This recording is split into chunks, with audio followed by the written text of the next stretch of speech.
don't really know what's going on or what's in my mind. When I look at time, feel like it's in my grasp, but it sort of gets me every time. I'll run away, I'll never hide. When the truth comes, I'ma be just fine. When the day awaits and the night alive, yeah, we gon' be alright. He said, move around, what you doing now? Doing now. Said my mind gone. He said, why now? I said, I lost it now. He said, really hot.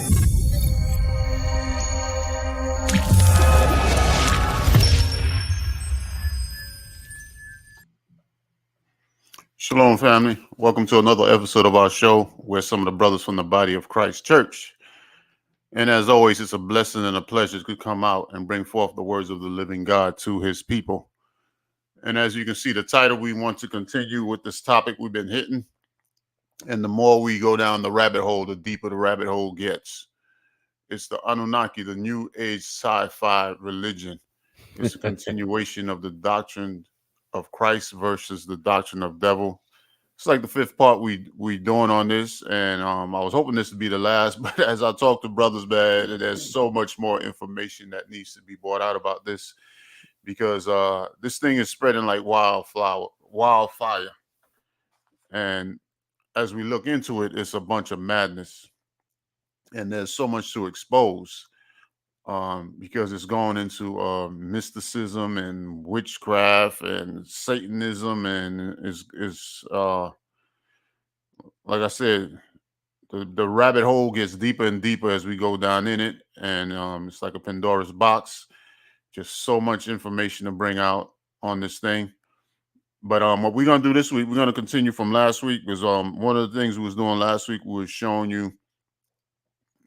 We begin to show how this thing is not connected with how the ancients worshipped these false deities, which is known in mythology, the Anunnaki and stuff like that. The ancient people didn't worship it. This is like a new age thing where they talking about these guys was on chariots, or what the world will call now UFOs. And we went into some books that were being written by Zachary Stitchins, and how Zachary Stitchins, different Assyriologists and Sumerianologists and things of that nature was saying that the interpretations that he had of these tablets are not accurate. And some of the things he's saying, he didn't give the location of where he was getting it at.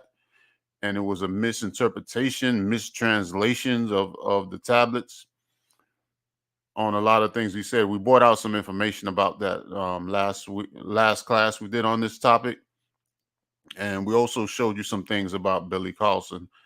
And we really want to continue on it because there's so much more to hit. But this, the first part of this class, I want to kind of focus on how the contradictions on what he's saying, and how the ancient people and scholars now that study the ancient ways that people worship these the pantheon of gods, starting with ancient Sumer is where the Anunnaki originated from, sons of Anu, and how it's being interpreted nowadays. And then we want to start diving in and taking a deeper look on why is this thing being so perverted and corrupted, and by taking a look at the people and the connections that they have. And hopefully this thing could be edifying. I'm let my brother come in, and because he's a lot more knowledgeable in a lot of these things than I am. So bring some of these things out for me, brother. Unpack it for me. Okay, giving all praises to the Most High through Christ, and anything I know is from the Most High in Christ, giving me the ability to know it. So it's not all me. Praises. It's not, yes, all praises. It's not me having the intelligence. It's the Most High showing the stuff to me and giving me the ability to relay it back to my people for their edification. And this topic, the Anunnaki, and I'm purposely mispronouncing it on purpose. I'll just leave it like that. This topic is very dangerous because I didn't watch the Rogan thing yet with Cat Williams, but you were telling me That Cat Williams was even talking about it. Yeah, yeah, he was. Yeah, and I think that's someone mentioned it. yeah, and it's very dangerous because this is a dude that when you look at his track record, and this is how subtle they are. He's been speaking truth to power. They've been arresting him, never went to prison. He's been in jail, never went to prison. They've been arresting him for all this stuff. He spoke about this. He speaks very cryptic, like when he was talking about when Suge Knight got shot, right? Okay. Nobody, right? Has a good way with his words.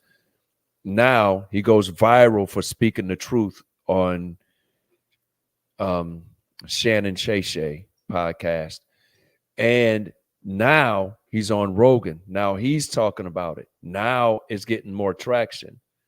But you see how this dude has a history of speaking truth to power and blah, blah, blah. So now when he starts talking about this, what are people going to automatically say? Well, it must be something about it. No. Yeah, he can speak truth about him being in that realm because he said he went and dealt with it to get truth and all that other stuff. But that truth that he's talking is the truth about the people that's in that industry's wickedness. Now, when he brings this up, people think he's automatically speaking truth about it. So that's how subtle Satan can be. Not saying that that dude is satanic, but when people talk about stuff without knowing about it, or maybe they know about it, but they're being paid to talk about it because that's their function, to draw people away from Christ. All right. And not saying that that's what he's doing, but it's very dangerous when people talk about things that are not good for our people as concerning following Christ and repenting and getting power from that. When they speak about things that will draw us away from that, that is not a good thing. All right. So that's how this thing is dangerous. And this whole thing with the mistranslations, the dudes don't give references. They don't say museum, collection number, location number, tablet number, section of tablet, or stele or whatever. They don't give out these references so people can go look it up. That's a very dangerous thing because you never know what they're going to do. But our people flock to it. And that's the dangerous part that I'm talking about, because somebody will say, somebody with that fame and that history of speaking truth to power, they'll say Anunnaki, and I'm purposely mispronouncing that on purpose. They'll say that, and people will run to that because he has a history of speaking truth to power. But, you know, dude, it's very dangerous. And these cats don't give references. They don't give anything like that. But when people give reference, okay, Bible, book, chapter, verse, this is false. Oh, no, man, the white man wrote that book. Who was Zechariah? Dude, who was Zechariah Stitchens? Who was Eric von Daniken, who started that thing with Chariots of the Gods in 1968 before Zechariah Stitchens? All right.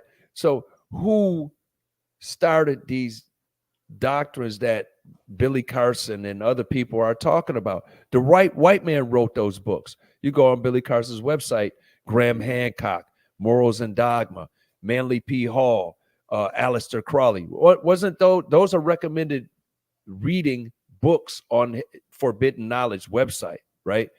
Who wrote those books? Wasn't they white men? Not only white men, but very satanic white men. It wasn't even white men. They were all of another culture. I'll just leave it like that. And these people are all tied in together, and Lord's willing, on the next few shows, we're going to get into that, because we got a brother that's more knowledgeable on it than me that's going to be on, you know? So it's a very dangerous thing. And we're going to take a look at some of the things that they saying that they've written and stuff. It is not madness. It's madness. It's madness on steroids, and our people are flocking to it because the scriptures say they will heap to themselves teachers having itching ears and turn turn their ears away from the truth. And that's a prophecy that's has been fulfilled many times over, but especially now because the time is so close, it's a very dangerous thing for people to even be given this any type of regard or credence whatsoever. And that's it for now. Yeah, this thing is very satanic, and Satan is doing his job, and that's exactly where this thing is coming from. And we're going to show you that that's where it's coming from. Mm-hmm. And it's a very dangerous thing. And the thing, the subtle thing that they do is, which we've been going over previous episode, is they try to interlink it or intertwine it with the Bible. Yeah. You know? And Zachary Stitchin did the same thing. He was talking about the sons of God came down and things of that nature. And that's why his whole doctrine was with these Anunnakis coming. He tried to say they came down and they were the sons of God that came on the earth, coming from another planet that's not, in the solar system. And they came on this earth. They took chariots or vehicles to travel here. And it's just a bunch of madness, man. And it's not biblical. That's one of the things. That's why we started off trying to show you that these sons of God was talking about actual men, because people lack of understanding of what the scriptures are saying is what opens them up to these spirits. And then they go into these doctrines that's totally non-scriptural and try to say that it is scripture when it's not. So they both are saying this, and they're both are trying to intertwine it with the Bible. And we want to break those cords and show you that no, it's not biblical. Like we say, it's new age sci-fi religion, which is deeply connected with Satan. And one of the things I want to start off, there's a short clip he made speaking about ISIS and the way what she did, and then I want to show another video where modern day scholars are talking about how ISIS came into being and how it was worshipped, and so you can see the contradiction that it's not historically sound in what he's saying. And then we'll move on from there. So the first thing, I'm gonna pull up this clip and we'll take a quick look at it. Okay, where is it at? Let me get the screen share going, and here it goes. Can you see that? Yes. Let me go back to the screen. I want to make sure that we're in the screen, so no one could see. We don't want him to get offended that we putting factual commentary on his madness, and then he pull out a copyright strike. Exactly. So he always starts with, I did some research. Okay. And with this one, he claims he did some research and he was reading, and let's see what he said. Hold on. No, hold on. Okay. Right here. I came across information about the Anunnaki and in. Is he going to say and in tablet number, this place, location, so you can read it yourself, or what is he going to say? And that's it. Okay. Cross information about the Anunnaki. This one right here is Shamash, the sun god, which we're going to show you later.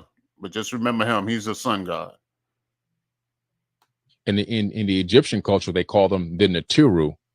And they said they came to earth and turned mud into a kingdom. They all show up around the same time in every culture. It seems to be now around 450,000 years ago they arrived.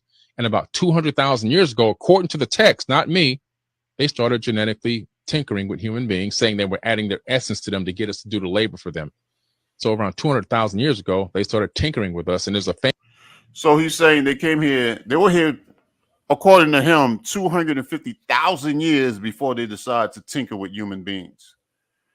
So 200,000 years ago, they started tinkering with human beings. He's saying, according to the text, that were written by people that were around, I'll say 5,000 years ago. So if these texts was written by them, shouldn't they worship them the way he's saying? So let's see how they worship him after we let him finish, though, what he's saying. Famous cylinder scroll and with some text at the British Museum with Isis, the goddess Isis, who was one of the original Sumerian pantheon. Not even. And what he's saying is true. She was originally Sumerian, and we're going to show you that also, which means ancient Sumer, which is dealing with before the flood of Noah's Ark.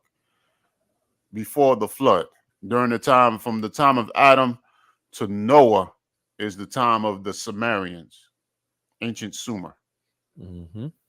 Egyptian, Sumerian, and she's holding up a baby, and she says, "The first Adamu," which means first man. My hands have created it.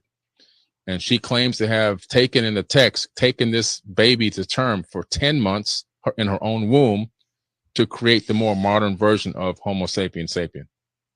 I can't. Okay.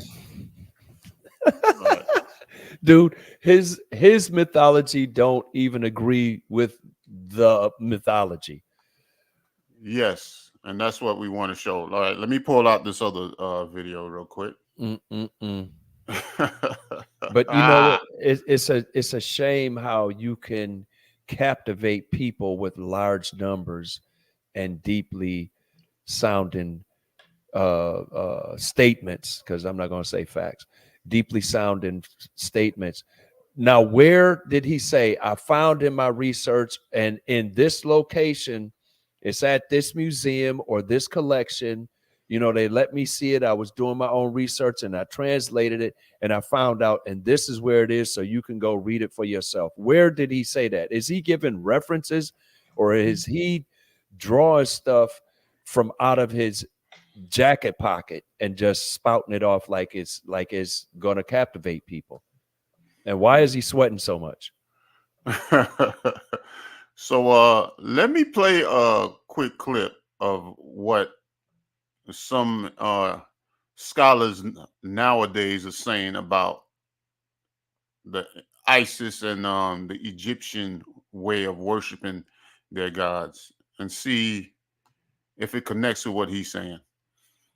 So let me pull this other video up real quick. And by the way, let me this video here is called, as you can see here, Nubian Spirit, Nubian Kemet Spirituality Part 1. And it's from look like Divine Nation of Ra, all in one word. Divine Nation of Ra, all in one word.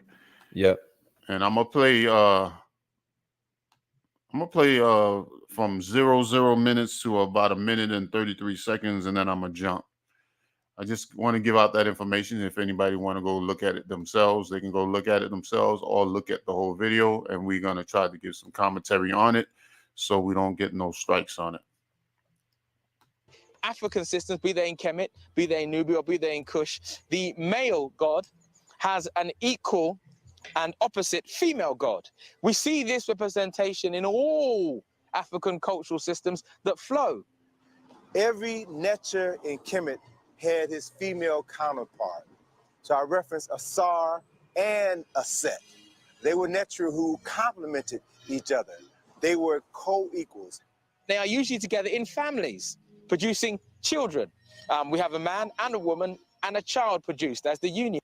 And by the way, when you look at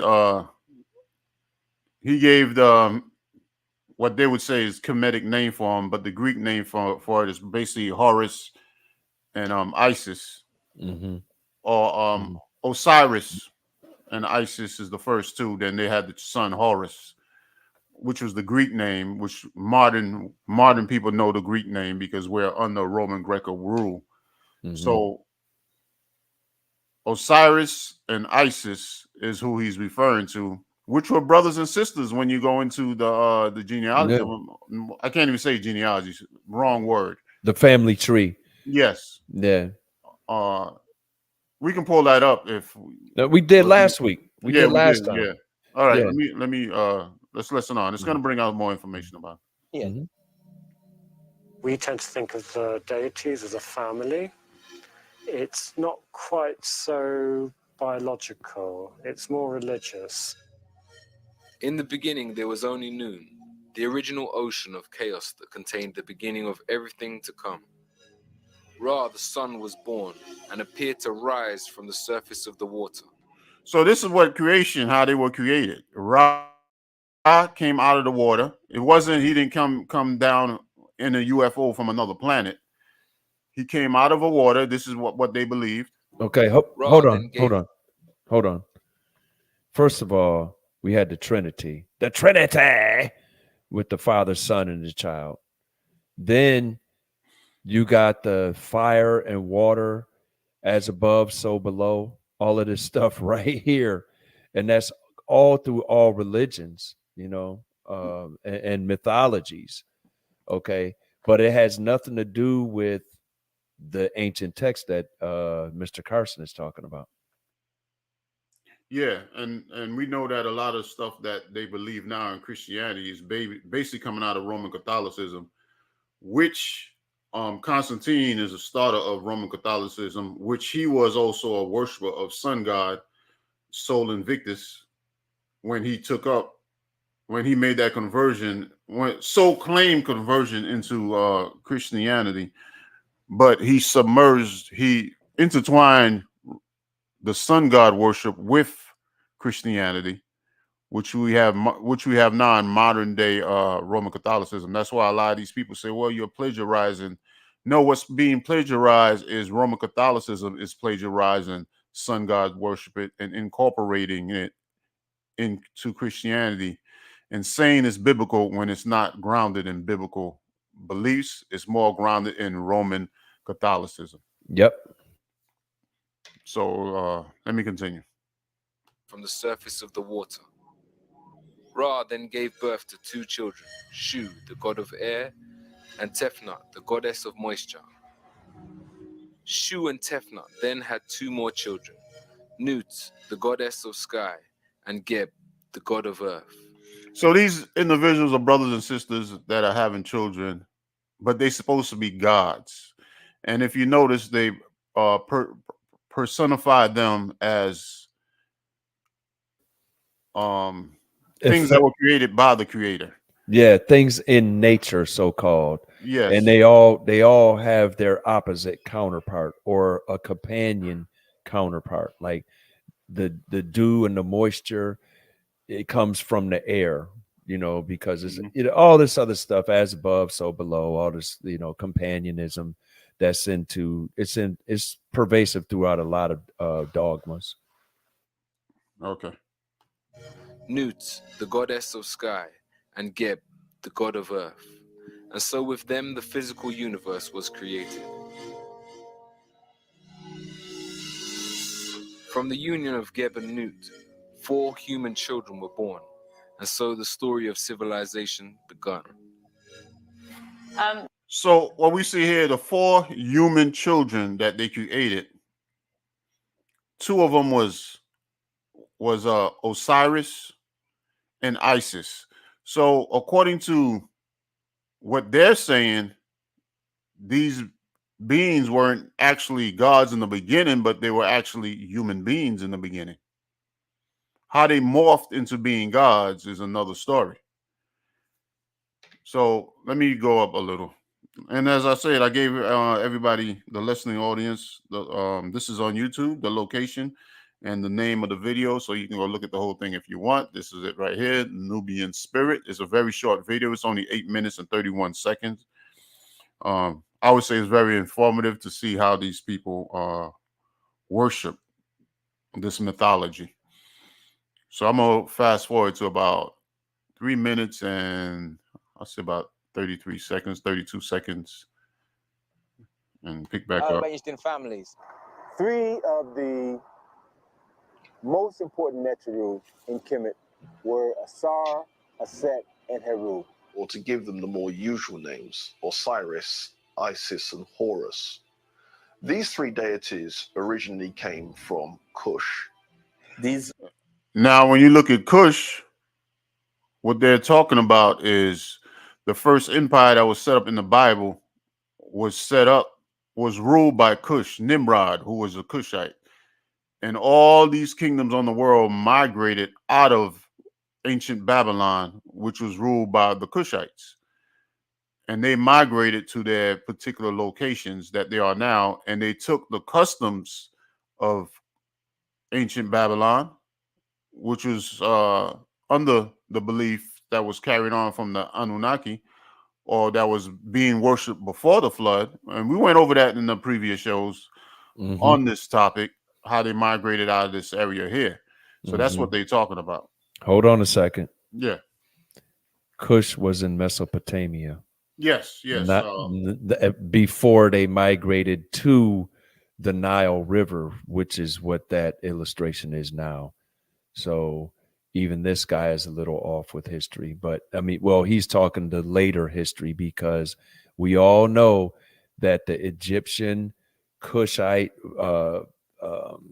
pharaonic, whatever, pre-dynastic Egypt culture was set up by a migrating / invading force from Sumeria. All right. Let me back roll a little. Okay. From Cush. These are very, very important triumvirate. The stories are as much mythology as they are history. Now, according to Diodorus. Now, how the hell is mythology and history? Well, I guess you could say in history they worship mythology. I guess you can say that.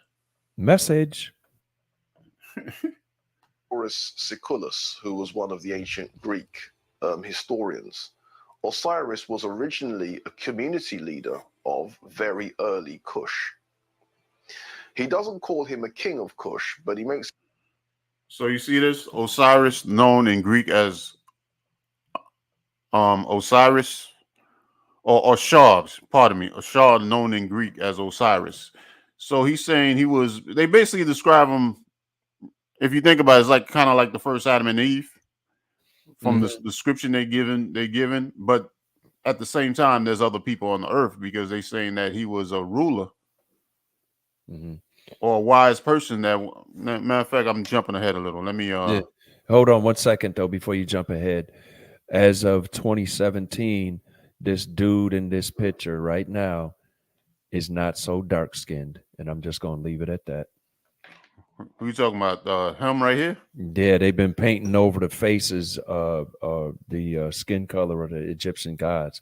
It's all going along with that doctrine that the southernmost part of Europe is Egypt, because they're trying to rewrite even the ancient history.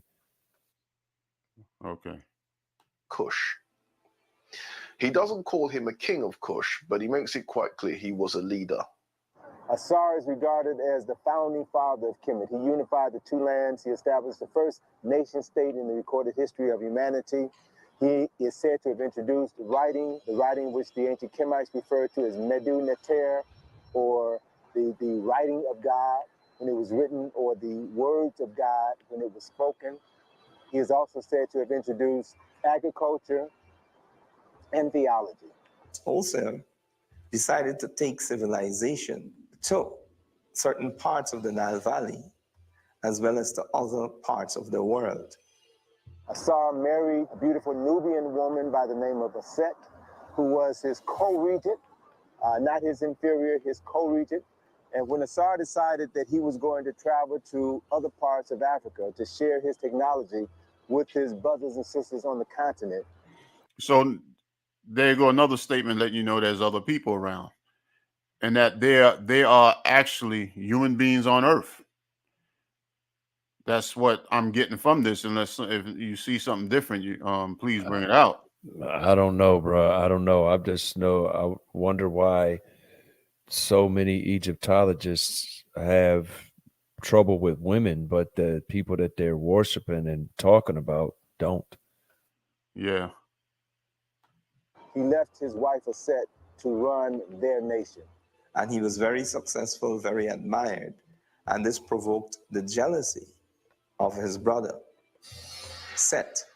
And Set then plotted to overthrow his brother Asar. Set, or Sete in ancient Egyptian, murdered his brother, dismembered his body into 14 pieces, and then scattered those 14 pieces throughout Kemet. When Aset learned of the murder and dismemberment of her husband, she fled for her life, and then she went searching for the missing parts of her husband's body. Aset found 13 of the 14 parts of Asar's body. And you notice which part was missing, right? Let's try not to get too pornographic. Well, it's because of this part is being worshipped, and it was worshipped in ancient Egypt. Yes. You know, known as the phallus.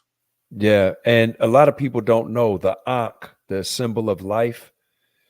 The bottom part is the male, and then the thing, the top upper part, yeah. the upper part that looks like the Greek letter omega, that is the female. So that symbol of life is actually symbolic of the sex act to, if the Most High wills, create life.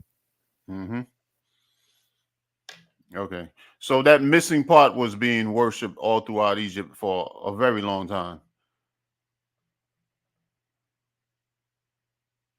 Parts of Asar's body. And as she found each body part, she cleaned it, she anointed it with oils, and she laid all 13 parts out, and she literally remembered her husband, wrapped his entire body in bandages, and created the first mummy in the recorded history of humanity. So again, it's showing you them as being humans, but this right here, when you see a lot of modern pictures of Osiris, it will show him blue. Even as the Anunnaki, they have a picture of him. They show him as being a blue person, which means that he's symbolized him being dead. So he's shown as with blue skin. As the Set was preparing to bury her husband, she grieved because she was about to bury the man that she loved. She grieved because she was still a virgin. They had never consummated their marriage, and thus she would never bear children by the man that she loved. According to the story written on many papyri in Kemet, carved on several temples in Kemet, the spirit of Asar came and impregnated his virgin wife, Aset. And then 9 months later, the virgin Aset gave birth to their son, Heru. Now, in the case of... And I want to stop there too, because you'll see a lot of this picture, but in Roman Catholicism, they'll use the same image here. And a lot of people will look at it and say, oh, it's a black Madonna, a black Virgin Mary with Christ, but it's actually the Greek Isis, or the Egyptian, should I say, Isis and Horus, or Set and Heru, as they would say. Let me back up a little again, make sure you don't miss nothing. That gave birth to their son, Heru. Now, in the case of Isis or Set, she is the original Virgin Mother, and she is seen suckling Horus. He is shown as a child suckling his mother, and he's wearing the pharaonic headdress, making it clear that he was born a king. Haru is the son of Osiris, and he's the embodiment of order. He has to take over the kingship, and he has to do that through a struggle. So Heru was born, the son of a virgin. He was born with a specific purpose in life. That was to restore his father's kingdom, to do battle with his uncle Set and reclaim his father's throne. Heru would then take up his father's struggle, in a way, against his uncle Set. One of those classic battles, not so much between good and evil, it's more a battle between order and anarchy. And Heru eventually triumphs over Set. At that moment, Heru was miraculously transformed into a falcon. He flew into heaven to meet with his father Asar, told Asar of his victory over Set. So you see here, it's saying that he was transformed into a bird, a falcon, to fly into heaven. I guess he lost the keys to his UFO or whatever. Or his chariot. Yeah. Well, yeah. Interesting. And that has never happened again in the history of the world, except in another mythology. You know, I'm just going to leave it there. All right, let me just a little more on it, and we'll move on. Father blessed him, and Heru then returned to Kemet as the legitimate heir to the throne. And when he ascended to the throne, the symbol of the Heru Badet, the winged sun disk, was a symbol that was carved above the entrance of every temple in Kemet to serve as a reminder of Heru fulfilling the reasons for which he was born. And at the moment, Heru... All right, that's basically it on that. Most people have. Let me yeah, that's yeah. So brother, go ahead. Well, they do have this. It's well published that they do have this information carved in rock and written on a lot of different papyri, you know, in different collections, and it's over in carved in rock still in Egypt, or they've taken tablets and stuff and, you know, cut out sections or recovered sections that where it's carved in. So this can be proven. However, all this stuff that they're talking about was translated from the hieroglyphics by white men. Yes. So why are you believing on something that was translated by a white man? Well, I know they were from a different heritage, but people like to call them white. So, you know, they were all in the same club, as we'll see that club extends till today, especially with people that Billy Carson is pushing. But why do you trust this stuff? Have you ever seen a falcon come down and transform into a human? Why would you believe that? Just like why would you believe evolution when you've never seen a gorilla have birth a Bigfoot, and then a Bigfoot birth a baby? This stuff has never been documented. But at least with the Egyptian mythology, you can go somewhere and see the mythology written out. All right. You can actually see the papyrus. Now, if you trust the translation or you want to study it and get it yourself, fine. But what Billy Carson is talking, I found somewhere in the texts. What text where on display, at least on the internet, so I could go look at it myself? Why do I have to believe you? And why are you sweating so much? And the other thing that's very interesting to me is man, there's just so much going in my mind, man, when I'm looking at this thing, man. You found this written on these texts, and you gotta have these people that live closer to the time of the writing of these texts. Some of them lived before. Yeah. Some of them lived after the writing of these texts. Mm-hmm. You don't see them. You don't see no evidence of them reading or believing the things that you're saying are in the text. Exactly. So their interpretation of the text obviously is way different than your interpretation. Oops. And I would think that they would have a more accurate understanding of the text, being that they were so close to the time of the writing of the text. Mm-hmm. Yep. You know? Hey, yeah. Hey, do you have that one? You sent me the one where he was talking about the Anunnaki. You sent it to me on WhatsApp. And it was, they never told you this. And he's talking about, he researched in the text, and it starts with the 400,000 years ago, but then it goes into like the children of Anak, or they called them Anak in the Bible. I knew. Yeah. Can you bring that one up? You sent it to me on WhatsApp. I don't know if you can go to WhatsApp and pull it up and then share the screen. But I don't recall sending you that one, brother. Really? Yeah, you sent it to me. Was that recently? I sent that to you. Yeah. 1, 2, 3. I sent you 2 things yesterday, and then you sent me some stuff last week. It's like if you go to WhatsApp and then scroll up, you can find the video. It's very interesting how this dude takes something from Egypt, something from the Bible, and says that both things were 400,000 or 250,000 years ago. And the Egyptian stuff doesn't say that, and the Bible doesn't say that. So how can you take something from 2 different sources, put them together to fit your doctrine, and then say it was 400-something thousand years ago, when especially the Bible was about 1350, 1300, maybe 1400 BC? you know, which is only what, 4,000, 3,500 years ago at the most. So that's another thing where this dude is just taking and putting stuff together to sound deep. You know, back in the day, when we hung out, it was always one cat in the neighborhood that was always deep and always pontificating on some sort of foolishness, you know. And then when you look at this guy, Mr. Carson, he's actually he's got a good hustle going, and he's propping himself up, but he's giving no references.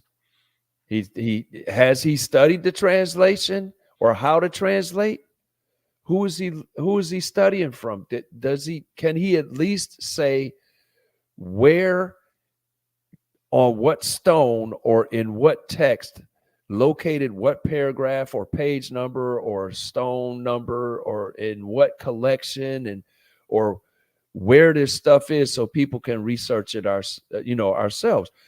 However, people flock to him, but when they meet up with brothers that saying, hey, listen, you can go in the Bible and this chapter, this book, this chapter, this verse, and you can read this stuff yourself, and then go to this other book, this chapter and this verse, and you can read it yourself. People are like, oh, that's foolishness. Dude, I'm giving you references. Well, that book was wrote by the white man, but the text and stuff that you going to, even Billy Carson is going to, was translated by a white man. Yeah. Who have disagreements with each other over the translation. Yes. And the other thing too, man, that cracks me up is they talk about like, oh, you believe this man died and was born again, and you know that's so crazy that he died and was resurrected again. How you believe that? And then we go into this right here. You talk about the damn sun came out of the water and created. So the sun is going to come out of something that would extinguish it. Yeah, they created two gods, which created 4 human beings. Okay. And you know, one of them killed the other one, and with some type of special power, some special electric equipment they showed there. Yeah. And then the woman, you know, you scattered the body into 14 pieces, I believe they say, and she found all 14, but except the private member. And there's another scattered version all over the earth, according to the story. Yeah. You know what I'm saying? The damn police can't even find bodies that are all intact, but she found 14 pieces of somebody's body, which was scattered all over the earth, and remembered it, put it back together. It was simpler times then, bro. Oh my goodness, man. Yo, but there's another version of the story where she actually made the member herself, and because that's the one I thought you was going to play. There's different versions of that story. Even that mythology through different ages of their dynasties doesn't agree with each other. Exactly. And then you got people fighting and arguing, well, striving over the translation of different texts, and dealing with the Egyptology, dealing with the Sumerianism, those different civilizations. But then when you look in the Bible, the only people that argue over the translations of what it is our people. Everybody else in the world that translate, yeah, that says that. Yep, this archaeology back in the day proves that. Yep, this and well, wait a minute. There's a papyrus in a museum in France that lists the 10 plagues. Oh, well, yep. Oh, yep. That's authentic. That proves this part of the Bible, and the archaeology proves this, and the translation, you know, well, this word, it could mean this or it could mean that, but the context is the same. That's the most you ever get out of the Bible. People arguing over translations, right? Yeah. Okay. But these philosophies that Billy Carson won't even tell you the exact location of where it is or whatever. The guy that he learned from and he's picking up the torch from and to make this money, they argued about him with his taking artistic liberty with translations. Yeah. You know what I mean? So, and then the mythology and different dynasties and stuff of Egypt doesn't agree. And then you got people arguing over translations of that. So now, why are people going into this stuff when it's a whole bunch of chaos and the only settled science and way of life, which how to live is not mentioned in by Billy Carson or Sumerian or Egyptian or Assyrianic text. The only way of life of how to live and that's settled and stable is the Bible. That's what I don't get. Yeah, exactly. Very interesting. Yeah, I want to play another clip because I want us to look at how they did worship these different pantheons. And you said something very important too, because you said as you go down from different dynasties, the orders change on how they worship these different pantheons. Yep. But not only different dynasties in Egypt, but as you go into the different empires that came out of ancient Kush, the different empires that migrated to different parts of the world as it stands today, they worship themselves, these different pantheons in different fashions and different forms, all the way down to the Roman Empire. And this is something I want to look at real quick. Before I play, there's a video I want to play that we played last week. I'm not going to play as much as we played on the last show. Not last week, but the last show we did. But there are two key points I want to pull out. I want to pull out one way that they looked at these pantheons, and I want to go to a scripture showing you how they looked at how Israel was looking at them, and how they were looking at them even in the New Testament. Just two scriptures I want to pull. But before I pull out those two scriptures, I do want to play that video that we played on the last class, because they did mention in this video, it's called Mind Blowing, the Anunnaki and Nephilim 4K documentary is the name of this video. Let me pull it up. You know what? While you're pulling it up right quick, I want to say you said a very interesting point. You know, do you believe in somebody that was raised from the dead and all this other stuff? What do you think, or where do you think the term saved by the bell came from? Because they used to think people was dead back in the day, and they would actually go to exhume them later to find out why they died, and they found out that they had woken up and was trying to claw their way out of the casket. So they actually, when they buried people, they would put a stand up with a little bell on it that had a string connected to inside the casket. So if somebody did wake up a couple days later, that they could pull on the string and ring the bell, and then people that were there waiting, you know, could actually ding them up. That's where the phrase "saved by the bell" came from. Wow, I never heard that. That's deep. Yeah, but it's not me being deep. It's fact. Go look it up. Go look it up. So people that has happened to people. People in modern times in the Atlantic and Pacific have been swallowed by whales and recovered 4 or 5 days later. So, you know, these things have happened. Unicorns in the Bible was rhinoceros. So why do people not believe the Bible? It's because they don't want to come to that light and have to look at themselves and fix themselves. That was it, bro. Yeah, good point. All praises. The interpretation of the Anunnaki as deities of the ancient Sumerians, Akkadians, Assyrians, and Babylonians is well established in historical and archaeological research. So they're saying them as being deities is well established facts that people were worshiping the Anunnakis as deities, right? However, in recent years, the Anunnaki have taken on a new life in the realm of pseudo-archaeology. Hold on. Pseudo, meaning fake, half possibly, but not really real archaeology. I'm sorry, bro. That's all right.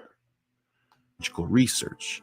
However, in recent years, the Anunnaki have taken on a new life in the realm of pseudo-archaeology, conspiracy theories, and science fiction. For example, the ancient astronaut theory proposed by Zecharia Sitchin in his Earth Chronicles, argues that the Anunnaki were actually a race of extraterrestrial beings from the planet Nibiru who visited Earth in search of gold over 400,000 years ago.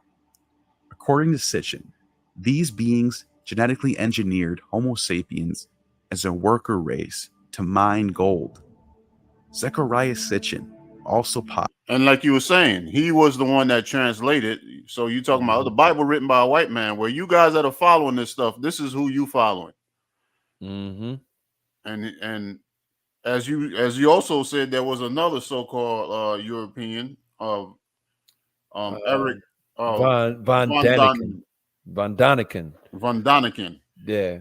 which he took the torch from, which we believe that from what we are reading and what we're seeing of Billy Carlson, he's picking up the torch from this guy here, which is saying this. But as we look at the scriptures, which we're going to do, and look at, we just looked at a video of historians discussing how ancient Egyptians worshipped their god.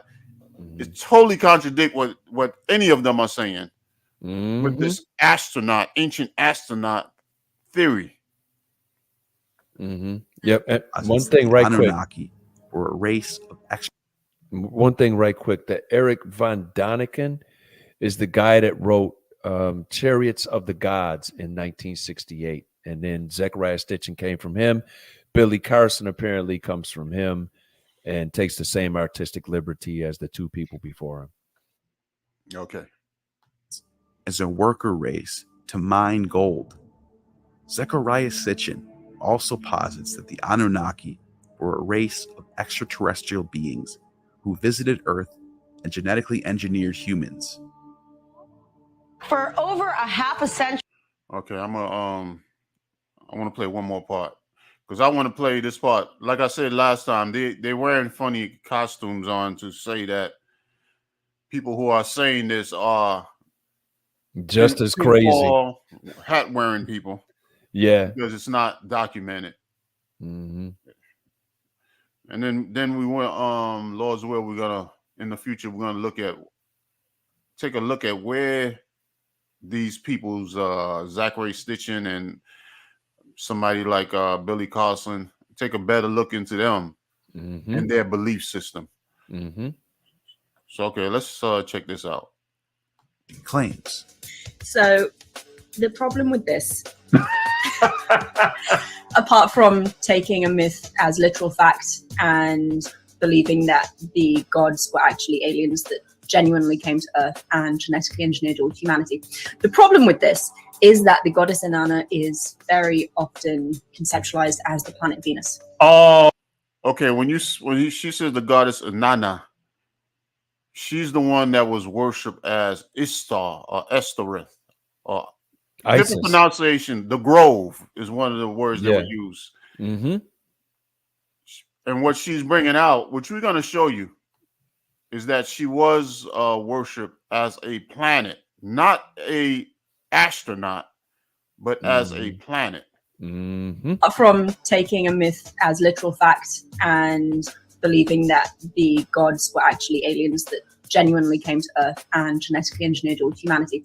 The problem with this is that the goddess Inanna is very often conceptualized as the planet Venus. All the time. It's very, very common in Mesopotamia for gods to be like not just associated with celestial bodies, but they are those celestial bodies. It's why judgments would take place outside before Utu or Shamash, the sun god, because he was the god of judgment, because as the sun, the literal sun, he saw everything that happened.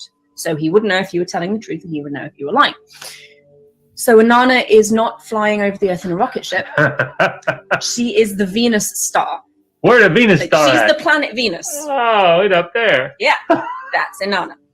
So what they said was very important, and I really wanted to play that because they were saying one god was worshipped as the actual sun, and the other god was worshipped as the actual planet Venus. Now, they were not, and she said they were not flying around in spaceships or as aliens from other planets, but they were worshipped as these actual deities. And I'm going to I really want us to look at that because that's very important. Let's go to the scripture real quick. And I want to pull this up real quick as well. Okay. Oh man. Hold on, give me a second here. And we're gonna go to 2 Kings, the 23rd chapter. And we're Okay. already up to an hour. You and the brother was right because I was trying to do this in 2 hours. I was on the cover part 1 in an hour, and I'm not even done with the hour part. And we are about an hour's about up already. So Yeah. you brothers called it. Yep. All praises, bro. Okay, I'm looking at something here. Matter of fact, before I pull this this chart up, I'm going to. We're gonna read. We're gonna start reading. We're gonna read. What I tell you, 2 Kings, the 23rd chapter, right? Yes. All right. Let me pull it up. Okay. I'm doing it again. Let me share the screen. I almost forgot to share the screen for our viewing audience. 2 Kings, the 23rd chapter. Let us start at the 3rd verse. Let me, as always, magnify this for the viewing audience. And you tell me when you think. Okay, that's good. That's good. Okay, all praise. 2 Kings chapter 23, verse 3. Okay. And the king stood by a pillar and made a covenant before the Lord to walk after the Lord and to keep his commandments and his testimonies and his statutes with all their heart and all their soul, to perform the words of this covenant that were written in this book. And all the people stood to the covenant. So what was going on here is Israel was going the hell off. They were worshiping these gods. It was following these nations. So they got a king now. He's saying, nah, we're going to start worshiping the Most High as it is written. This is King Josiah. He's saying we're going to start following the Most High as it is written. And he set his heart to serve the Most High and to get things cleaned up in Israel. So go ahead, verse 4. Verse 4. And the king commanded Hilkiah the high priest, and the priest of the second order, and the keepers of the door, to bring forth out of the temple of the Lord all the vessels that were made for Baal, and for the grove, and for all the host of heaven. And he burned them without Jerusalem in the fields of Kidron, and carried the ashes of them unto Bethel. Okay, I want to read some more, but before, I want to make sure everybody got some understanding, because where it says, and for the grove. That's Ishtar, I want to read it. Ashtaroth, Anani, Isis. I know you know, but let's make sure that let's not assume that the viewing audience know. I want to let me pull this up real quick. Okay. This is a Bible dictionary. All right. Right here, I got. Let me pull it up. This is the Zonovan Compact Bible Dictionary. Because when you look up grove, if you look it up in the encyclopedia, you're going to get different things. So you got to go to a biblical source to get that word. And this is the word grove here. Read that for me. Okay. Grove. Right. Grove. A mistranslation of the Hebrew Asherah, emblem of the goddess of fertility, symbolized by the trunk of a tree. The reforming kings of Judah destroyed these idolatrous emblems. So Asherah was one of the Asherah. Yeah, Ashtaroth, all the same. Ishtar, Isis, Easter. And as Anunnaki, she was Inanna. And I'm gonna pull that up also so everybody can see it. But right here is the scripture we're reading. It tell you 2 Kings 23 and 4. So the proper word there is Ashtoreth, which they were worshiping. Yep. And since I have this up, let me pull something else up while I have this up. I want to fast forward to this book right here. It's the Zonovan Encyclopedia of the Bible. And we're going to read something real quick about the worship of heavenly bodies in the ancient Near East, the sun. Read that for me. Worship of the heavenly bodies in the ancient Near East. A. Sun. The worship of the sun was widespread. In Egypt, the sun was worshipped in its various aspects under different names, the chief of which were Re and Aton. In Assyrio-Babylonia, the sun appeared as a male deity called Shamash or Shamash again. Chemos. Shamash. We showed you that. Yeah, Chemos. Yes. Shamash. Or Yutu, which is Sumer. It's all part of the Anunnaki. It went from Egypt all the way down to, like you were saying, they put different names, different spins on them. That's what's going on here. So go ahead, read on. So he wasn't, Shumash wasn't on a chariot. He was worshipped as being personified as the sun. Yep. Appeared as a male deity called Shamash, Sumer, Utu. The same word used in Ugarit as Shepesh was thought of as female. In Canaan itself, old place names such as Beth Shemesh, house of the sun, probably reveal the early practice of sun worship, meaning they worship these deities as the sun and the planets.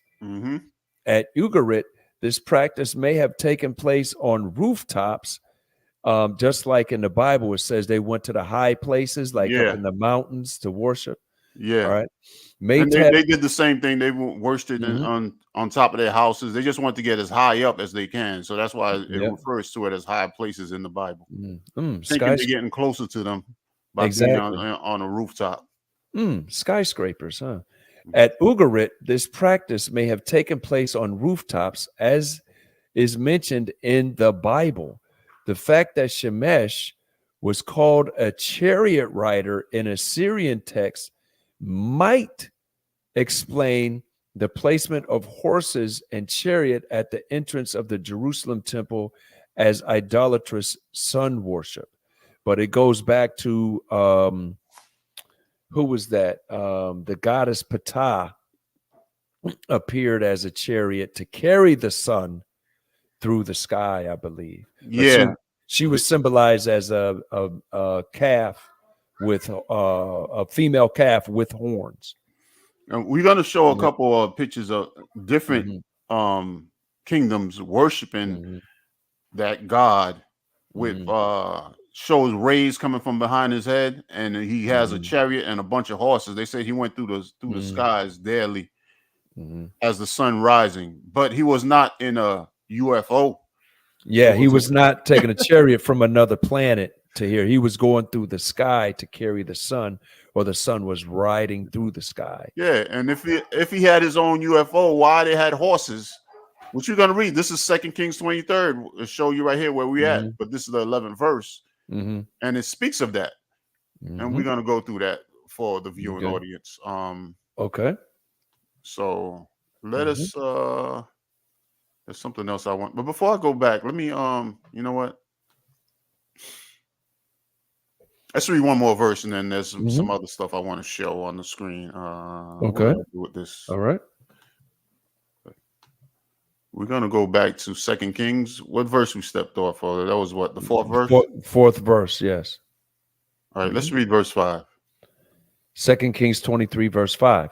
And he put down the idolatrous priest, whom the kings of Judah had ordained to burn incense in the high places in the cities of Judah and in the places round about Jerusalem, them also that burned incense unto Baal, the sun god, to the sun and to the moon and to the planets and to all the host of heaven, because that's how they worship their gods, as personifications of the sun, the moon, the planets, and the other stars in the host of heaven. Yes. And let me pull up this chart. I'm gonna pull up a chart of these planets. Okay. Give me a second here. Let me get this get the proper chart up. Oh, I have it.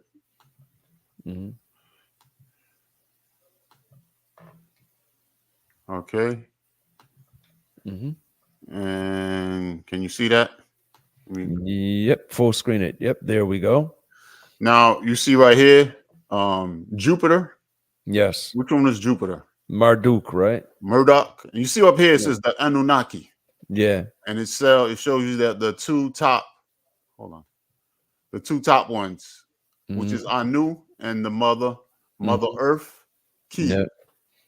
and these are their children, right? Mhm. And this one was worshipped as Jupiter. This one was worshipped as Saturn, Mhm. the moon. Mhm. Then you have Shamash or Uta, the sun. Mhm. Oh, can I make this a little bigger? Please. I can't, man. That's all right. And I can't get this to go down unless I hit play.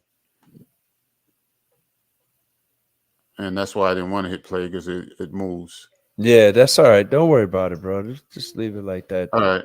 The video is called Mesopotamian God's Family Tree. You can go there and look for it yourself, because when we deal with these classes, we give references. Yeah, you see right here, Inanna, Mm-hmm.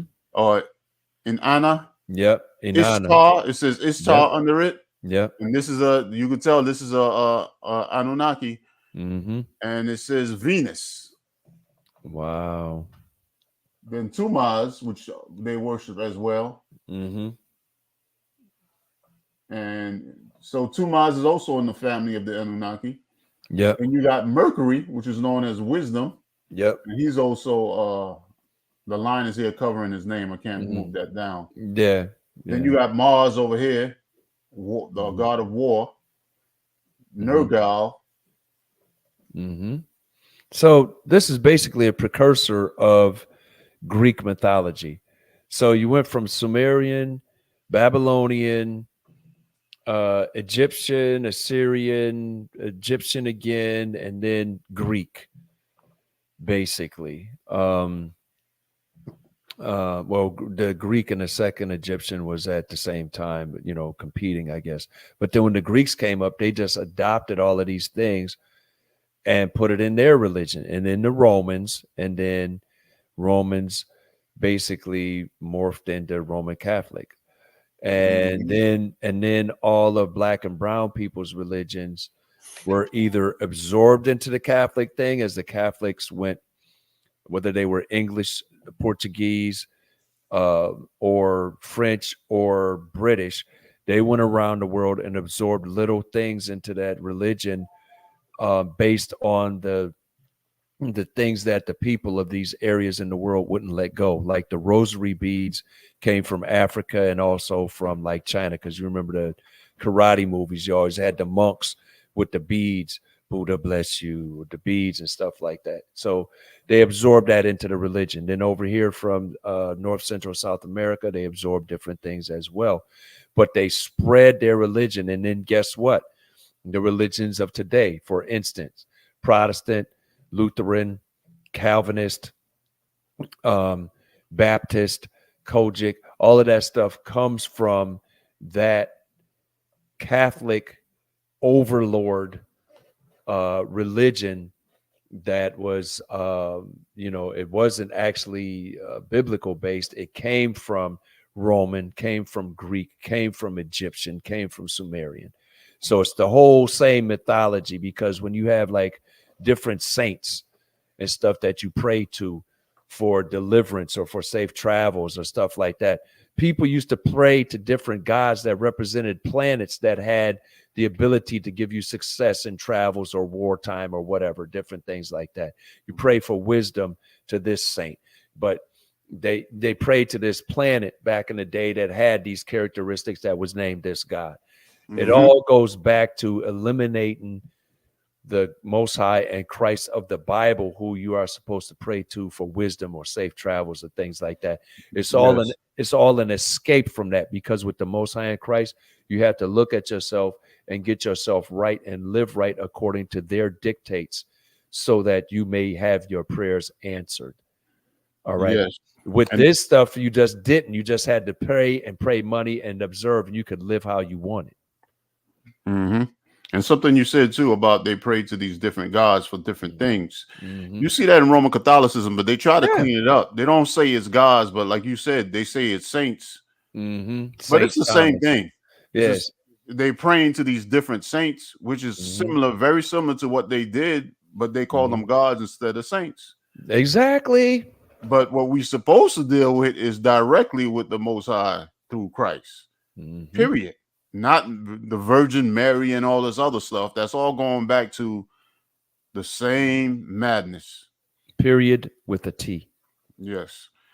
I do want to continue in 2 Kings. There's a little more meat in there I want to pull out. But before we go there, I want to read something real quick in Acts, the 14th chapter. We're just going to read verse 8 down to 15. Acts 14, starting at verse 8.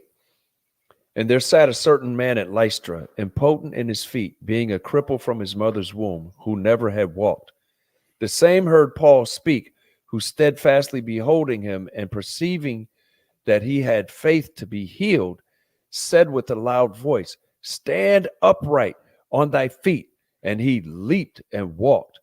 And when the people saw what Paul had done, they lifted up their voices, saying in the speech of Lycaonia, the gods are come down to us in the likeness of men. So they saying the gods came down to them because Paul showed this power which he got from the Most High, the true God, through his son Christ. They perceived him as a god that was up in the heavens, right? Did he come from a chariot? Let's see what they say. Verse 12. And they called Barnabas Jupiter and Paul Mercurius, or Mercury, because he was the chief speaker. So we know Mercury was the god of wisdom, and Jupiter. So they saying these are those men that came down. They didn't come down from a chariot, but they came down from these planets because they believed them to be these planets. So, and this is during the Roman time, all the way we read all the way from the time of the kings of Judah down to the time of the Roman Empire. But they're not coming to manipulate or genetically modify or make them slaves or anything like that. They were just a personification. Thank you. Of the power of this planet God. That's what they thought. So verse 13, then the priest of Jupiter, which was before their city, but which mean the city followed Jupiter as their chief god, because a lot of the time from ancient Sumerian and Babylonian times, they, even in Egypt, they named cities and had this city, the patron god of this city was this god, this planet. So then the priest of Jupiter, which was before their city, meaning that the city was had chosen Jupiter as their patron god, brought oxen and garlands unto the gates, and would have done sacrifice with the people, which when the apostles Barnabas and Paul heard of, they rent their clothes and ran in among the people, crying out and saying, Sirs, why do ye these things? We also are men of like passions with you, and preach unto you that ye should turn from these vanities unto the living God, which made heaven and earth and the sea and all things that are therein. So the things that you worship is the creator of the things that you worship as gods is the true God. Yes. And that's what we're trying to get to you, so you can see through this madness from Von Daniken, Stitchen, and Carson. Yes, and it was an evil thing too. That's why they rushed. Don't worship us men as gods or the planets. Worship the true and living God, which created all these things. Thank you. He's the one that created. He's the one we need to worship. And what his thing is not that, oh, just come to me and I'm gonna bless you. I'm gonna bless you. I'm gonna bless you. His thing is stop the evil that y'all doing. We got to stop doing evil. And because that he wants peace and harmony. And that evil that they were doing was worshiping these false gods, which is what Mr. Carson, Mr. Stitchen, and Mr. Von Daniken were teaching us to do.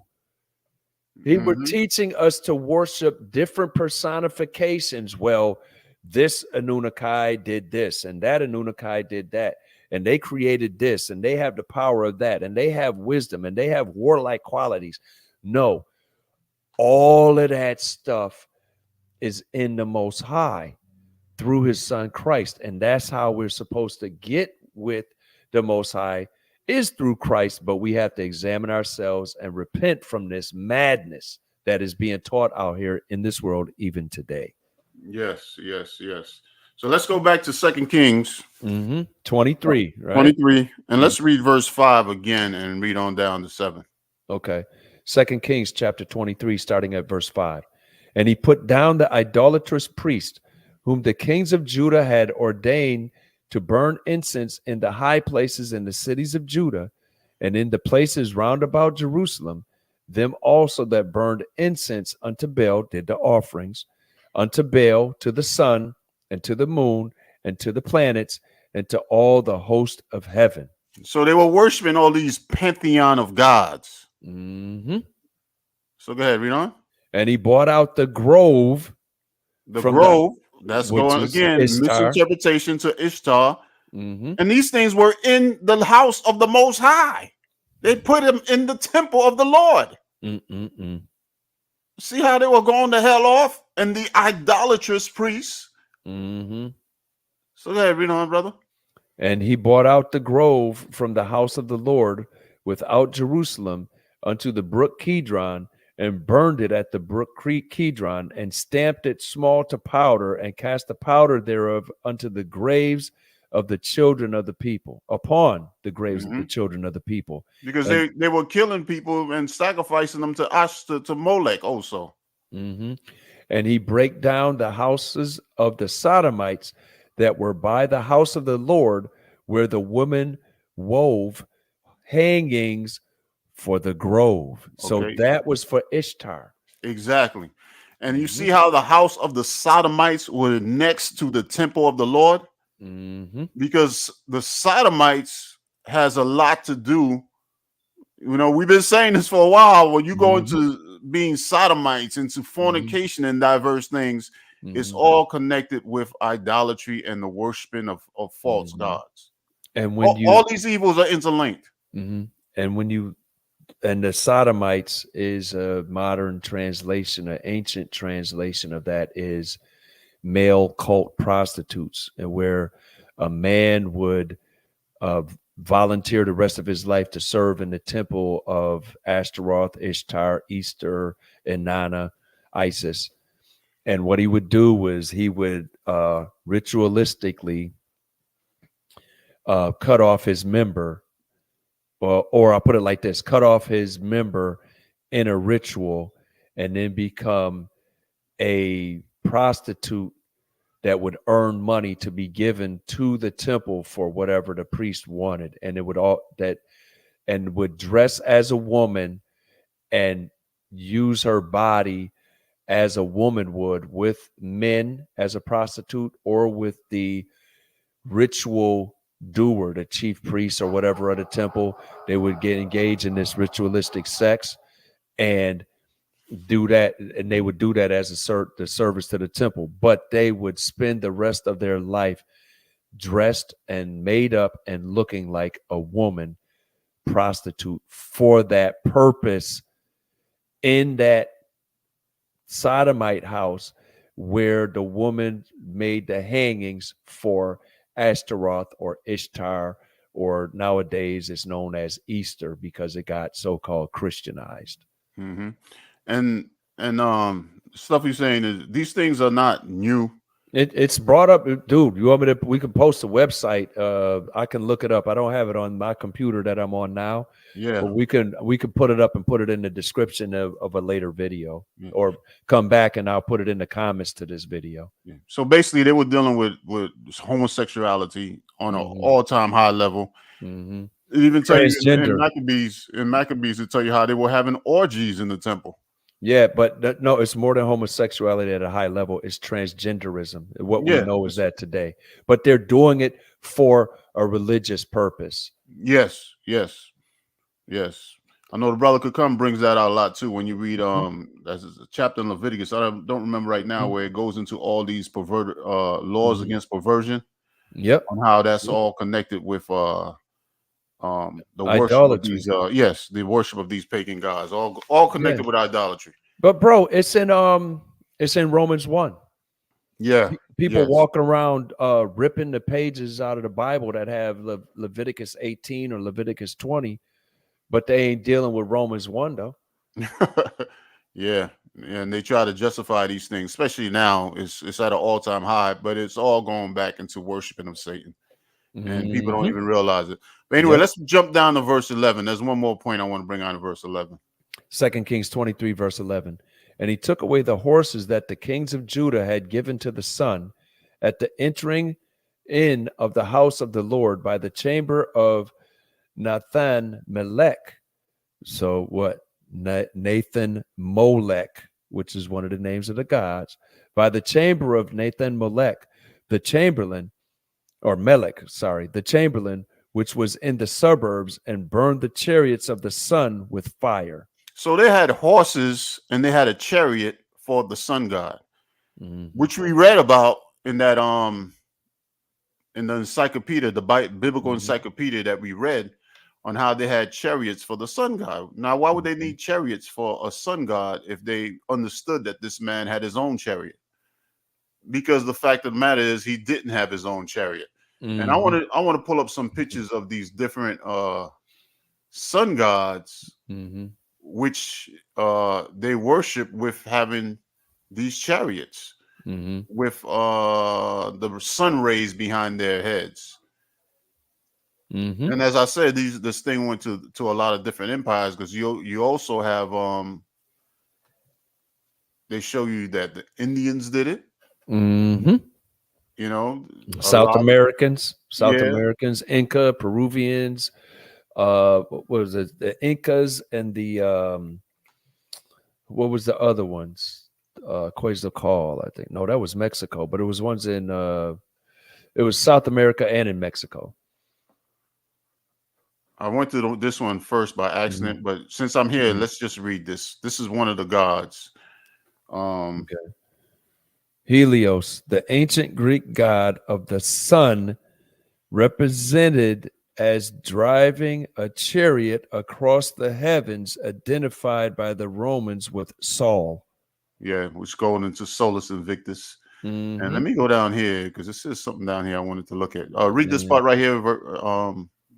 Okay. Greek myth, the god of the sun who drove his chariot daily across the sky. Roman counterpart, Sol. So the god of the sun drove his chariots across the sky. Not from another planet. Not from another planet, not his own vehicle that he had, but they kept the vehicle for him. They kept the chariot for him, and they kept the horses to pull the chariot. Why would he need that? I have no understanding. But wait a minute. Drove his chariot daily across the sky, right? Not once 400,000 years ago and then left. But when you look at this picture here, right here, you can see this picture. Yeah, click on it. It might blow up. There you go. There he goes. He is the sun. That's why he got these things behind his head. He is the sun. He's not just bringing the sun. He is the sun, and he's driving horses into position so we can have daylight. Is what they believe. He is the sun. But check it out, bro. He can't fly. The horses can. That's why he's riding the horses. Exactly. So where is he going without this chariot? So, and is doing this daily because the sun comes up every day, right? Not once 400,000 years ago, doing genetic modification on humans, making them their slaves to mine gold, and then leaving. And one day they're going to come back soon. No, every day. Yeah. And right here, it's telling you the planet that he's claims is the sun. That's his planet. So so as you read on down, I wanted to go over here. It show you different empires. Roman, Sol Invictus. It show you the Norse, which are German. Etruscans. Canaanite. Shemesh or Chemosh is mentioned in the Bible. Egyptian, Ra. The sun god. So these different empires, they all have different names for the same madness. Mesopotamian, Uta, which we already went into. There go that picture of him again. Shamash. Well known Anunnaki. The Bible mentions him as, I think it was it Stephen in Acts 7 mentioned him as Shemosh, I think it was. Let They me even give them see. a day, Sunday. Mm-hmm. Yep. That's why this world worship when they worship on Sunday. Mm-hmm. There's a Hindu one too. I wanna pull that one up real quick. Mm-hmm. The Hindu. When did it say? Oh, he mentioned Moloch and Remphan in Acts chapter 7. That's what it was. Yeah, here goes this one right here. The Hindu solar deity. Yep. Click And on you see that. the sun behind him? Yeah, click on that. Yep. Because he can't fly. He needs the horses to fly. Yeah, the Hindu solar deity. Mm-hmm. And he does it every day. He does it driven across the sky in his chariots. Mm-hmm. And he does it every day, not once 400,000 years ago. Then 200,000 years after that, he left and then never came back. And we understand why the Hindu, which is also East Indians, have the same philosophy. The Greeks, the Romans, they all have the same doctrine, all deriving from, because they all were there in ancient Sumer. Yep. They all were there, or should I say Mesopotamia, after the flood. All these nations were there, and they took these customs with them. And through the ages, they kind of did a little changing here and there. But we see these same customs all among these different nations. So Babylon, or that was known as the ancient Babylon, is very much still here. The confusion is very much still here. Okay.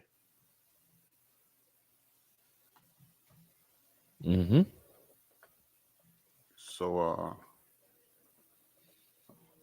okay. All right, so it's pretty much crystal clear that the ancient people were not worshiping or had no knowledge. I don't have no information of them worshiping beings on a UFO or chariot. Or that came once 400,000 years ago and genetically modified humans to make them slaves or get created gold humans. for them. Yeah, to get gold for them so they could take it back and save their planet or whatever. You know, they come all the way here to get gold, and to put it, from my understanding, what they said was to put it, they needed the gold for the atmosphere, to repair the atmosphere of Nibiru, whatever they pronounce that. Nibiru or Nibiru. But the whole thing is, if they're gods, how did the atmosphere in their planet or anything get messed up if they're gods? Well, they saying some of them would say they're not gods; they just okay, beings from other planets. Oh, okay. You know, so yeah, I'm gonna stop there for now. Anything else you want? I know there were some things you want to bring out. You want to start? Yeah. Let me pull up some screens here. So laying the foundation on how these guys are really dealing with some different type of knowledge. I do have another video with him speaking of some Freemasonry stuff. I don't know if you want me to play that or no. Let me bring this stuff up for a minute because it's enough time. What Billy Carson thing were you gonna bring up? Where he was saying what Jesus was a student of thought? No. The one he was talking about connecting with the Force and how. Oh my God! You know, we can control. We have. Matter of fact, I'm gonna play it. Let me pull it up real quick. All right. And this is basically an example of what we're going to be dealing with as we continue on this topic, because there's a lot of information dealing with this topic that we have not yet. Yo, you didn't find the one where he was talking about Anunnaki in all the text, the one that you sent me. I can't find that one out. Okay. You're gonna have to pull that up if you can find where I sent it to you at. Yeah, in WhatsApp. It was like 2 days ago you sent it to me. I can't, for some reason, I can't find it. You sure it was me that sent it? Yeah. Okay. The thing about these things, man, that I don't like is when you pull them up, if you're not, it just starts automatically. When the short clips, you can't really and once it starts, you can't rewind it. You just gotta let it play. Yeah. If there's a way to rewind it, I'm not I don't have knowledge on that. Well, all you had to do was play like the first 10 seconds, but that's all right. Pull up what you was gonna pull up. All right.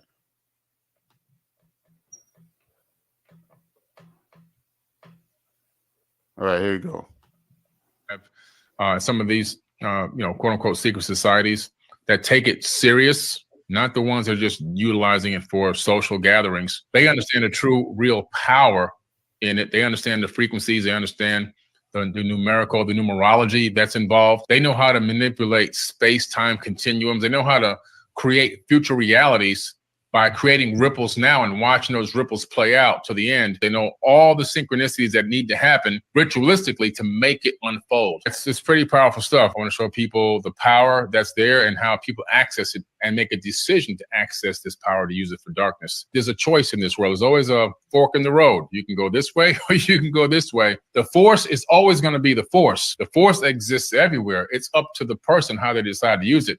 The people who are at the highest level who really understand the masonry and have some of these, quote-unquote secret societies that take it serious, not the ones that are just utilizing it for social gatherings. They understand the true, real power in it. They understand the frequencies. They understand the numerology that's involved. They know how to manipulate space-time continuums. They know how to create future realities by creating ripples now and watching those ripples play out to the end. They know all the synchronicities that need to happen ritualistically to make it unfold. It's pretty powerful stuff. I want to show people the power that's there and how people access it and make a decision to access this power to use it for darkness. You heard that? Access this power to use it for darkness. I mean, there's a lot to unpack in what he just said. Okay. Hold up, I'm having a little problem here. It's freezing up. Can you hear me? Yeah, I hear you, bro. I hear you Yeah, loud and Satan's in clear. the mix. Yeah, because we're about to start talking about the Masons. His number one minions. Yeah, it froze up on us. Hopefully it played. I played it twice, so hopefully everybody got it. Yeah. And it was referring to how you can use these forces and powers for darkness. So it's, he's basically admitting, for those who can read between the lines, that he's dealing with Satan in so many words. Yeah. Let me see. Let me see. Where is it? Okay, I'm looking up.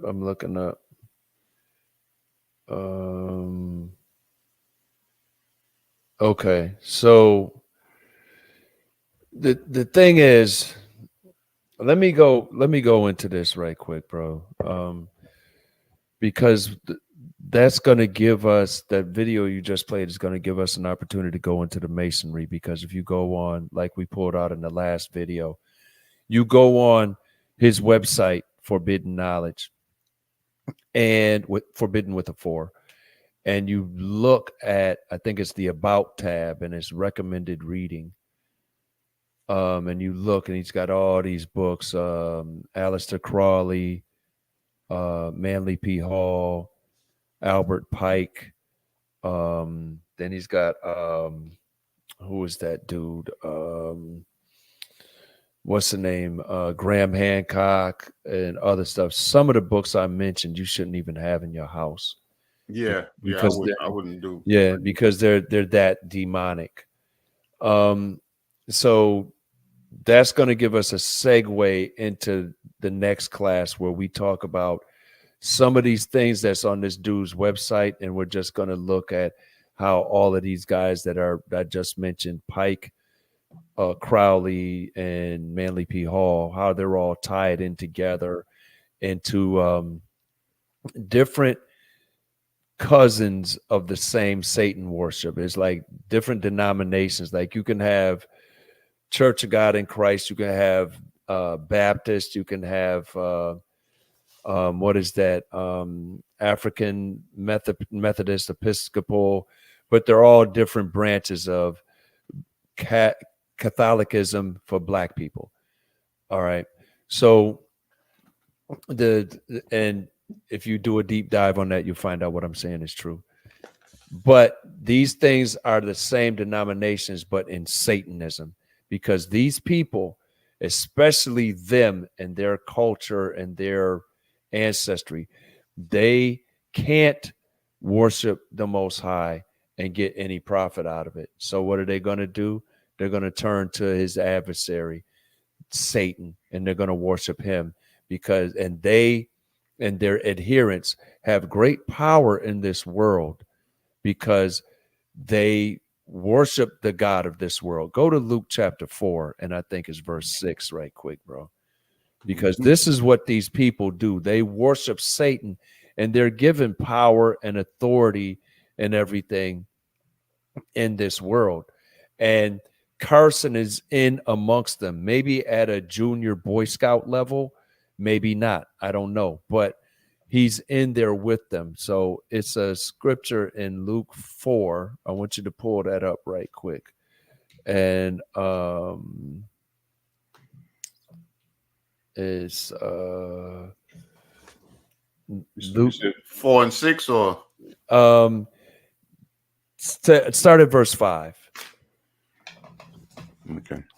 And the devil talked him up into an high mountain, showed unto him all the kingdoms of the world in a moment of time.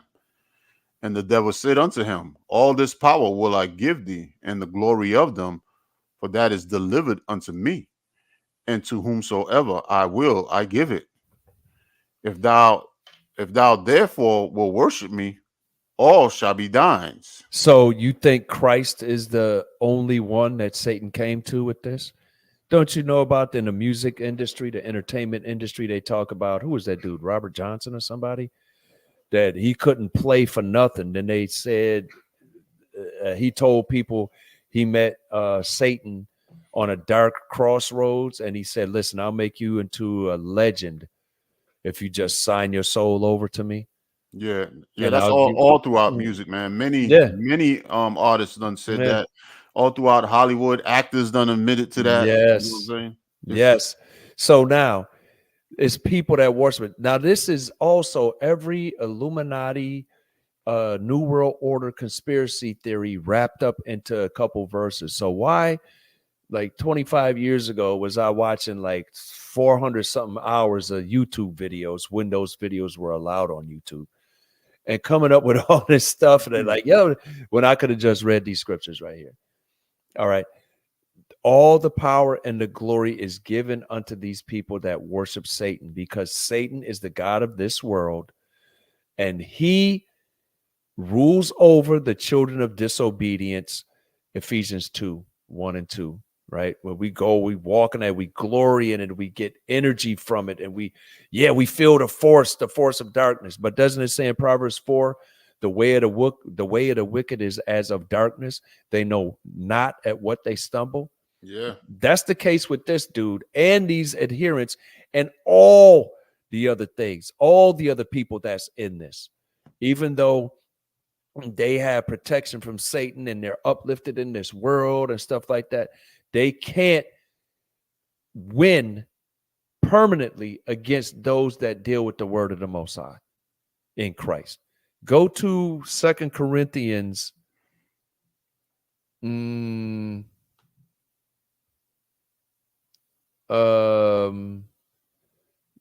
chapter 11, verse 13.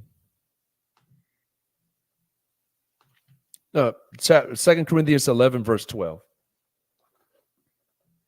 Okay. Mm-hmm. But what I do, that will, let me read that again. This is 2 Corinthians 11, verse 12. But what I do, that I will do, that I may cut off occasion from them which desire occasion, that wherein they glory, they may be found even as we. Go on. For such are false apostles, deceitful workers, transforming themselves into the apostles of Christ. Hold on. What we're doing is we're preaching Christ and we're uplifting Christ. And we're preaching Christ and uplifting Christ so that we can cut off occasion from those that desire an opportunity or an occasion to try to appear as holy and right and speakers of truth. Mm-hmm. That they can distract you and draw you away from the teachings of Christ, that black man in the Bible according to as it is written, so we can get right with the Most High through his understanding and increase in it and perfect ourselves to be ready against that day of judgment that is coming for sure. All right. We have to cut them off because they're talking madness. They want to appear to be found by people as righteous or as truth seekers or as speaking truth to power, but they're not. They're false apostles. They're deceitful workers. They transform themselves into having an appearance of truth, even above and beyond Christ, but they don't deal with Christ. They say it's fake, but they'll use the Bible and mix it up with this and that to prove their doctrine, though. So if the Bible is false, why are you using any of it to prove your doctrine? Why not just go about your doctrine and list your references so that people can check into it themselves and say, yeah, you know what, that's right. But no, you come with this image and this spirit that's on you to deceive people. And it tells you in 2 Timothy that people are going to heap to themselves teachers having itching ears to their own destruction. We are coming out here to cut off occasion of them to do that. Read 13. Okay. For such are false apostles, deceitful workers, transforming themselves into the apostles of Christ. Read on. And no marvel, for Satan himself is transformed into an angel of light. So here it is. Satan will come to you as he has come to these people, the Crawleys, the Pikes, the Halls, the Stitchens, the Van Donikens, the Carsons, the mega pastors, all these other people, the entertainers, right? Calling themselves kings or having people call themselves kings, doing rituals and stuff before every game right in your face, right? They can appear to be true and marvelous and magnificent, speaking truth to power. Nobody checking them. They made this investment. They got this money. They a billionaire. They this, they that. They blah, blah, blah, blah, blah, blah, blah. Yes, Satan gave that to them because that's part of the agreement that they signed or that the oath that they took when they dealt with him and agreed with him to be put up to that, because we read Luke 4. Right? False apostles, deceitful workers, transforming themselves into a preacher and teacher of the true way to the Most High, to the immortality. Right? No marvel. Don't even worry about them, because Satan will transform himself into an angel of light when he comes to you with, let's go into your anger. It's absolutely the right way. Or let's go and do this. Or you know what? He came to these people to put out these esoteric doctrines, and people adhere to it. So he's coming to those people that have learned this stuff. Billy Carson talk about, I read in the text. Yeah, go ahead, read the text and say this and do that. And don't worry, I'll give you book sales. I'll make you a best-selling author. I'll give you that. I'll do that for you. Right? And they agree with it. What we're telling you is don't agree with that madness. Read verse 15. Read 14 and 15 together. Okay. And no marvel, for Satan himself is transformed into an angel of light. Therefore, it is no great thing if his ministers also be transformed as the ministers of righteousness, whose end shall be according to their works. So, if Satan can transform himself into an angel of light to convince us to go into our lust, he can transform himself into an angel of light to make these people billionaires or legend or best-selling authors, promoting any different doctrine which is necessary to distract us from Christ. Yes. All right. Yes. But they're going to get reward for that. They're going to get judgment for going against Christ, the Christ of the Bible. I mean, because there's people that teach Christ that are not teaching the Christ of the Bible. All right. So all of them, including Mr. C, right, are going to get the result, the reward for their works. The wages of sin is death, right? Mm-hmm. Okay. So, and you know what it is too. When you talk about Christ being that angel of light, Christ is the truth. So a lot of people are looking for truth, like, you know, what took place, what happened in history, how did the earth get created, how did we get created? You know, this is all truth. But Satan got these agents out here that's saying this is what actually happened, going contrary to what the scriptures are showing us. And people are looking at them, oh, this is a messenger of light here. He has the truth. He has the knowledge of what actually happened, what took place 5,000 years ago, what took place 10,000 years ago. You know what I'm saying? They coming in and trying to say, no, put that Bible down. This is what really happened. And you're free to do this. Well, the Bible says I can't do that. No, but that's not what really happened. That's not who the God really is. Man wrote that. This is what really happened. This is what really take place. Now I'm giving you freedom. And Satan is the great liberator, because this is all part of their doctrine. You know what I'm saying? Whom Satan, they call them Enki or Anu, whatever they call them, according to these pantheon of gods, as they say.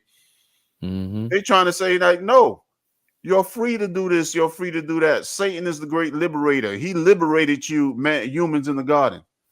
Well, the liberation that y'all taking hold on is what the problem is. Is that you feel that you're liberated to go against God. Exactly. And in a lot of cases, people don't know God. That's why, let me get Acts real quick. I know I read this part of it last week, but I didn't go to this part right here. I want to pull up Acts Acts 17.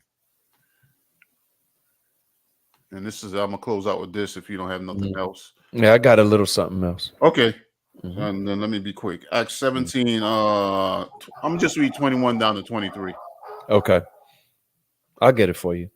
All right, go ahead. I got it right there. Go ahead, read it. Okay, Acts 17, starting at 21. For all the Athenians and strangers which were there spent their time in nothing else but either to tell or to hear some new thing. And that's what it is when you go into social media now. Yeah. You go into that web of social media, you could just stroll and keep strolling and see something new. Then you'll see a bunch of this dude's videos, a bunch of people trying to tell you about the ancient astronauts and things of this nature, telling you about the Anunnaki and putting a new age spin on it that's not documented in history. And people are sucking it up because they want to hear something new. Oh, this is the truth. This is what happened. This what took place. Go ahead, read on, brother. 22. Then Paul stood in the midst of Mars Hill and said, Ye men of Athens, I perceive that in all things ye are too superstitious. And that's what it is. People are just far too superstitious, man. They just believe, they take on all this stuff and believe all this madness. Okay, read on. Verse 23. For as I passed by and beheld your devotions, I found an altar to this with this inscription, to the unknown God, whom therefore ye ignorantly worship, him declare I unto you. And that's what we're trying to do. We're trying to declare it unto you, because Satan has made God unknown, because God has made himself known through the ages. But now you believe that he's unknown. So any new thing you hear, you go cleave unto it. And then deny the true and living God. But that's what we're here to declare unto you. That Christ, the Mashiach, Yahushua to my Hebrew brothers, he's the one that died for you, to give you knowledge of the Father and how to worship him in spirit and in truth. Because yes, God is indeed a spirit. And the battles you're fighting, you're fighting it on a spiritual level. Because it starts up here, then it materializes into your flesh, and you go after these things because you're not knowing and understanding the commandments of the commandments and instructions of the true and living God through his son, the Mashiach Christ. Yep. So with that, I'll hand it to you, and you go ahead and you close it out. Ecclesiasticus 3:21. Now, Bible, right? Ecclesiastes or no, Ecclesiasticus. I'm sorry. Okay. Ecclesiasticus. I'm sorry about that. Okay, then no problem. Let me I have to jump into the Apocrypha. Okay. What did I do here? Okay, it's you could Oh, probably okay, I got it. okay, all right. You said Ecclesiastes 3. 3 verse 21. Okay, I'll pull it Because up. you brought up something, you was like, yo, what people go into this stuff. You got all these people pointing out, ancient astronauts and all this, and this is what happened. This is how we was created. And people want to know what happened in the past. Why is that hidden? What really happened? What's the truth about it? Why is it hidden? Why is it a hard thing for people to? Okay. Ecclesiasticus chapter 3, verse 21. Just start and keep reading. All right. Seek not out the things that are too hard for thee, neither search the things that are above thy strength. But what is commanded thee, think thereupon, and with reverence, for it is not needful for thee to see with thy eyes things that are in secret. Stop. So now, do we really need to know the true creation story, or do we need to know how to recreate ourselves in the image of Christ so that we can be right and get to the next phase of life? Well, that's what's going to save us, to know how to recreate ourselves in the knowledge of Christ, because that's what's going to cause us to be delivered. Not only that, that's what's going to cause us to straighten up our lives and the issues that we have in our life with our families, our friends, children, you name it, man. That's where our problems start. That's why they even have a term as well where they say you need Jesus. Yeah. You know what I'm saying? Because yes, you do. We all do. Exactly. That's where the problem lies. It's not in rec centers and things of that nature. When people talk about all the killings, the problem lies in we need to fix our minds into serving the Lord. But we as humans are so more concerned about being deep with wisdom and knowledge. Oh man, I can know about the aliens and the spaceships and the other planets and the pyramids and what took place here and what took. But that's not healing the issues that you have in your life, and that's not healing the issues you have with the Most High, the Creator, and that's not going to empower you to eternal life. Exactly. What you said about lining ourselves up with the knowledge of the Messiah Christ is what's going to empower us into eternal life and heal us in this present life. Okay. Read 23 to 25 real quick, straight through. Be not curious in unnecessary matters, for more things are showed unto thee than men understand. For many are deceived by their own vain opinion, and an evil suspicion has overthrown their judgment. Billy Carson, read on. Yep. Without eyes, thou shalt want light. Profess not the knowledge therefore that thou hast not. So you don't have the knowledge, right? You don't have the knowledge if you're not given references. You don't have it. You're just spouting off the top of your mind. Prove your cause. Doesn't it say that in prove all things, in produce your cause or prove all things. I know prove all things is in 1 Thessalonians 5. But listen, if you can't provide the references so people can go look at it for themselves and determine what the right way is for themselves, instead of just trying to be deep and have followers, it's vanity, bro. You need to stop that, and we all need to repent from that. That was all I had. Giving all praises to the Most High through Christ. Yes, that was a very good point, man. Because there's a lot of things we don't know, and people will go into their minds and deceive themselves and say, "Well, this is what happened. This is how this happened. This is how this take place." But what you need to focus on, like the scripture just said, what is commanded thee, think upon thereon with reverence. That's what we really need. You know what I'm saying? We don't need to know all these other things. That there are a lot of things that are unexplainable, and you got people trying to give you the explanations for them. But what they're really doing is they just speculating. They don't really know. They don't really know about these pyramids and different things that are very unexplainable that took place thousands of years ago. They don't really know. They're trying to piece these things together. But they don't want to know the things that are commanded of them, right? They're not even looking at that, So giving all praise to the Most High in Christ, and Lord's will, we'll if it be the Lord's will, we'll come back. We got to continue on this and look deeper where this thing is coming from, and why is it being pushed so hard, And it is to take you away from the truth which is in Christ. Yeah. So with that, giving all praises, and may the Most High bless you, bless your wisdom, bless your understanding, and increase the fruits, which is the works of righteousness. Shalom. Shalom. I was so down, I was drowning. I ain't know I had a purpose. Looking for you, I was searching for you, and I'm learning. Yeah. I was haunted by the serpent. Had to keep my soul close, cause the Most High is who I'm serving. Yeah. I was so down, I was drowning. I ain't know I had a purpose. Looking for you, I was searching for you, and I'm learning. Yeah. I was haunted by the serpent. Had to keep my soul close, cause the Most High is who I'm serving. Yeah. I was so down, I was drowning. I used to look down in my heart and be drowning. And you know that this water is dark, need to escape, the pressure is hurting. Yeah, deeper I go, stuck in my woes. The sin is a struggle, I'm fighting it though. The pressure inside is cooking my mind. I need to repent, I'm hurting inside. Yeah, every day we go and fight, vigilant till the day that we die. Cause we ain't giving up alive, we just go harder for Christ. Daily battle, daily bread, gotta go eat, gotta stay fed. It ain't no game when the evil try and tread. Watch my back and my brody look ahead. So we defending the truth. If it come down to death, then we dying for you, Lord. So we stay patient, giving them praises all the way up to you, Lord. And the Most High come first, gotta build faith or end up in a hearse. Looking for living waters, searching for living water. I was so down, I was drowning. I ain't know I had a purpose. Looking for you, I was searching for you, and I'm learning. Yeah.